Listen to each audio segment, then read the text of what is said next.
Joe, in what may for some be coming out of last season for Ole Miss, what they would probably expect a down year considering how good their defense played and the money they spend in the portal. They come into this season yet again, destroying the portal and going after having a top 3 class in the transfer portal. When you go and you look at Ole Miss going into the 2025 season, your thoughts? I'm not going to go that far. I almost said something that would have pissed everybody off. I feel a little uneasy about this Ole Miss team. I think that Lane Kiffin is a good enough of a coach to still produce a 9-win football team with this team.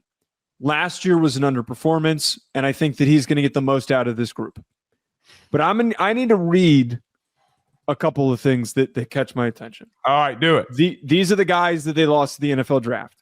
Walter Nolan, former 5-star, Princey Umamielen, premier sack getter, Jackson Dart, who was one of the most productive quarterbacks in college football last year, Trey Amos, one of the best corners in college football, Trey Harris, inconsistently healthy, but one of the most productive receivers in college football, Jared Ivey, one of your best defensive linemen on the team, Chris Pupal, one of your best linebacker, actually the best linebacker in your team, J.J. Pegues, might be the best linebacker in the SEC last year. Yes, Juice Wells, good receiver, Henry Parrish Jr., good running back for your team. But that's not all. 31, I counted 31, unless I missed somebody, 31 new portal players coming to this team. You pull up, I love the Our Lads depth charts, and I know that there is still room for things to change because we have fall camp coming up. But I love Our Lads because it highlights who's new. When they highlight who's new, it's orange. The whole damn team is orange, Blake. I didn't realize that there has been this much turnover. I throw back to you on this because I'm something smells off. Something smells off to me. Well, remember last year when I told you when you go for broke and you don't develop like you do when it comes to high school recruiting and you don't develop from within, it can be a recipe for disaster. You know why it smells fishy to you? Florida State. That was what I was going to say at the beginning. I didn't want to open the conversation with that. This feels like... I know that's what you were going to say, but Florida State. Here's the problem with what you just said, though. Okay. There is a guy who's done this every single year to some degree. Maybe not to the level of players being like the quality of player being brought in. They haven't done that like they did last year. Joe, Lane always has hit the portal like that, brother. Always. Go look at every year. They've just some years it's been more egregious than others. Yeah. They've hit it like that. And he's had success. I would just caution you on this. I know it's a lot, but he's been the one that's had the success. They got to start recruiting via high school. They have to sustain, and they don't have to do what they're doing like that. They got to. I don't know if they will or if they won't, but they're going to have to at some point. Problem is that they can't compete with the Bamas, Georgias, LSU's, A&M's, Texas's, Oklahoma's from a financial standpoint. And Joe, like the number one player in Mississippi right now is already committed. The 5-star, the number one receiver in the country is already committed to LSU, right? Like they can't get their top talent because of what those other programs can do in recruiting. I'm going to just pump the brakes on you on one thing. He's done it every year. Like, what are we talking about? I know it's a down year based off of what they did in the portal a year ago. Joe, 9-3 at Ole Miss is the standard. Until they can get to the playoff and make a national title run, 9-3, 10-2 is their standard under Lane. I will say this, though.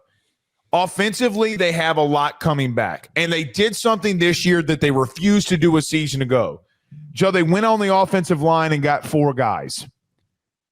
They didn't do that a year ago.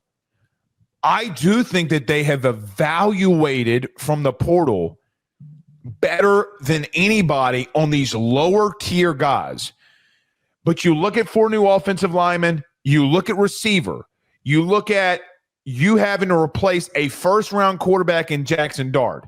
What is your running game offensively? I'm just never going to question Lane offensively. Now, do I think that they're going to be a top premier team? I don't really want to. I don't know there. I don't know if they're a top premier offense. So he's one of the best dudes that does it. And he's doing it in one of the toughest conferences. And every year they're having success. They had some issues last year at receiver when Trey Harris went down. They did not hit on Juice Wells, and it backfired on them. Then they couldn't run the ball, and Jackson Dart had to be Superman, and he couldn't be Superman without another weapon. That is a fact. Joe, the problem with me is what is Pete Golding going to be able to do? Defensively, I would worry about them. The secondary, they better be on watch out, especially at safety. Joe, Sage Ryan comes in. If he starts, no way. Mm-hmm. They're going to get obliterated. Jalen Braxton comes in. Joe, he played in 2 games last year. You have no idea what you're getting in that kid. None. So, look, man, I look at Ole Miss and say outside of Austin Simmons, that might not be your biggest question mark, because I don't think Lane's going to miss with Austin Simmons, and I don't think that he's ever going to miss at quarterback. It'll be a cold day in hell when he starts missing there. But, brother,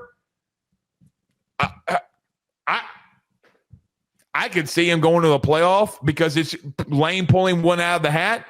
I could see them going 7-5. I do think that there's just so many different angles I can take with this. They get Logan Diggs back. They didn't have a running game last year. This offensive line can be better than what it was a year ago. And by the way, if Austin Simmons is the kid that I saw on that first drive versus Georgia, that kid could be special. Yeah. No, absolutely. And I think that, to kind of clarify what I'm saying here, I wasn't trying to jump in, and that was why I didn't want to say it gives me Florida State vibes to open the conversation. I brought it up into the discussion after you brought it up because naturally that is the red flag that we associate with teams that bring in this many transfers. They have not been a good high school recruiting team, just like Florida State. I do agree with you that I have faith that they're going to be just enough better than all the mid-level SEC teams for them to go 9-3 again. I do not think that this is a playoff team. I think that if you had last year the crew of guys that you had and you couldn't get there, you had to whine about it, missing the playoffs, and you couldn't get there, you could only win 9 games, you couldn't beat Kentucky, something is going to get in the way. And losing to Kentucky, we talked about this, was just an awful play calling show by Lane Kiffin because he threw the ball too damn much. He gave up on running the ball way too early. I think Logan Diggs. He did the same thing in every single game that they lost, if you want to go back and look at it. I think that Logan Diggs is going to be impactful for them. I really do think that Austin Simmons is going to be a special player. I think that the receiver additions that they have coming in with Stribling and Harrison Wallace, Caleb Odom, they're going to get production out of all these guys. I also have faith in Pete Golding that he's going to get something out of Deshaun Womack and Prince Will, Umamielen, and Suntarine Perkins. Not Princely. Prince Will. Sorry, Prince Will. And Suntarine Perkins is still going to be a good player for them this year. But I say all this to say, we have previewed enough SEC teams, Blake, that I see and know what the playoff makeup is. I feel like I am looking at a roster that is decent, that has some volatility to it, that Lane can reel it in, but is not going to be able to get them over the top because there's just not a lot of special players on this team.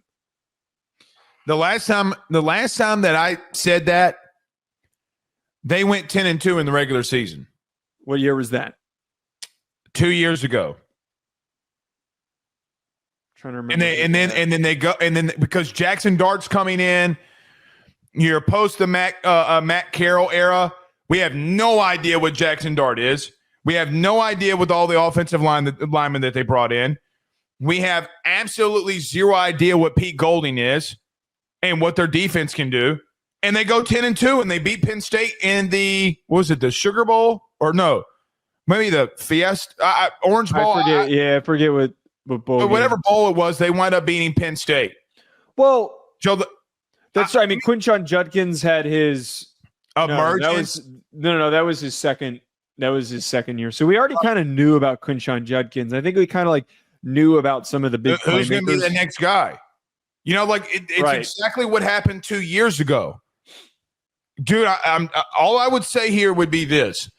If they hit on this Austin Simmons kid, I don't want to say this because I want to say that there are just some things that he does from a passing standpoint that when you just look at him normally, that he might have a higher ceiling than Jackson Dart. Oh, absolutely. I mean, Jackson Dart's physically limited, so like I'm not. But I do think that Dart is a better athlete than him. I do. The ceiling, the ceiling is definitely higher with Austin Simmons, and I think that for me, the real year for this team, the challenge, if they can use this as a momentum builder, a foundation builder, 2026, Austin Simmons, second year as a starter, redshirt senior, that is the year. That's the year to go all in. Like that's the timeline. That is typically when we see teams like this hit. When you've got a guy who's played a lot of football games, takes over a quarterback, or he's been a multi-year starter, that is the time when you start to reach your potential. I don't think that it's going to be 2025, to be really frank. Hold on. I'm looking something up. I'm worried about what you're pulling up here. Very worried about what you're pulling up here. I'm pulling up the 2022 portal class. I'm trying to remember. I mean, Jackson Dart's the big one there. You know, like, look, Perkins returns. He had high production. I do think defensively that they have some intriguing pieces. I mean, Deshaun Womack was a 5-star coming out of Maryland. He didn't have the success at LSU, maybe that he wanted. Does he hit that ultimate stride? I don't know. They got some talent now. I will tell you this: if there's one area that they might get torched in, it's at DB. They might get. Yeah, I don't know what to feel about their. No, their safety's going to get obliterated. I'm going to go ahead and tell you right now. Yeah. They're going to get it. All right. I feel uncertain about their secondary too. I watched every single play of Sage Ryan at LSU. Every one of them. These eyeballs have seen. You're calling him out that bad. You think there's no world that he can succeed?